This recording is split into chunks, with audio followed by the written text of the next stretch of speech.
O'zbekistonda yaqinda pulli parkovkaga tushgani uchun Amerikada pulli parkovka bor avvaldan anchadan beri. Yo'lda bo'yida pul to'lanadi bu mashinalarga. Qanday to'lanadi bu?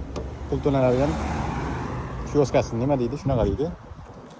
Buni o'zining ham nomeri bor. 5956. Programma app orqali mana shulardan kirib to'lasa bo'ladi. Mana shu raqam kirsa, mana shu parkini chiqarib beradi. Yo'lga kirib mana shu turgan mashina to'lanadi. Yopishtirib qo'ygan app.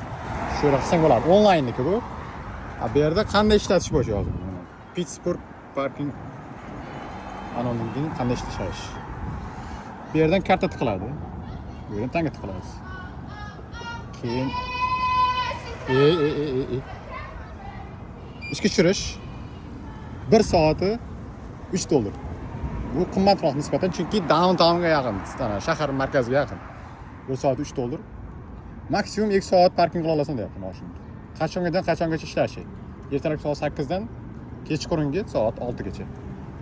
Monday, Saturday kunlari ishlaydi. Shu kunlar orasida shu soatlar vaqt ichida minimum 2 soat, maksimum 2 soatdan ko'p qo'yib bo'lmaydi. $3 1 soati. Bu juda sal qimmatroq. Downtowndan Amerika shahardan chekka joylarda $1 1 soat. Shaharga yaqin bo'lgani uchun qimmat.